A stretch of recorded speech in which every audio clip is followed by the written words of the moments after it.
एकादशी माता की जय। योगिनी एकादशी। श्री कृष्ण जी बोले, हे युधिष्ठिर, आषाढ़ मास में के कृष्ण पक्ष की एकादशी का नाम योगिनी एकादशी। इसके महात्म की एक पौराणिक कथा कहता हूँ। अलकापुरी में शंकर के भक्त कुबेर जी रहते थे। पूजा के लिए हेममाली पुष्प लाया करता था।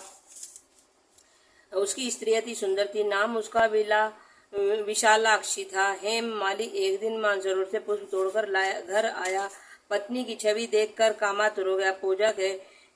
पूजा के फूल भूल गया। कुबेर भंडारी रास्ता देख रहे थे और माली के घर पर को शास्त्र की क्रीड़ाएं होने लगी। यक्षपति कुबेर ने गुप्त यक्षों को भेजा। वह उसके कुकर्मों को देख गए और उस महा अंधे ने उनको न देखा।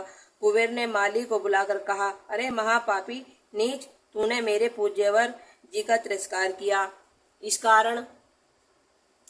कारण श्राप देता हूँ, तू स्त्री के वियोग से दुख भोगेगा, मृत्यु लोक में जाकर कोढ़ी होगा। कुबेर के श्राप से वह माली पृथ्वी पर गिराया गया। स्त्री के वियोग हो गया। कोढ़ी बनकर कष्ट पाने लगा। शरीर से तो दुर्गंध आती थी, परंतु अंतकरण उसका दर्पण के समान शुद्ध था। शंकर भक्ति के प्रभाव से उसे पिछले जन्म की स्मृति थी। प्रायश्चित करने के लिए वह हरिद्वार में आया। गंगा जी का स्नान किया, परंतु मधुमक्खियों ने पीछा न छोड़ा, भिन्न भिन्न करती ही रहीं। अंत में पतित पावनी देव भूमि उत्तराखंड को चला। देव प्रयाग होता हुआ यमुनोत्री के तट पर पहुंचा, जहाँ चिरजीवा महामुनि मार्कंडेय का आश्रम था।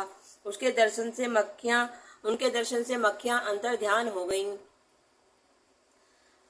हेममाली उनके चरणों में गिर पड़ा।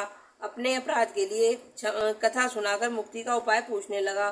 मार्कंडेय मुनि बोले, आप आषाढ़ मास के कृष्ण पक्ष की एकादशी का व्रत विधि सहित करो, समस्त पापों का नाश हो जाएगा।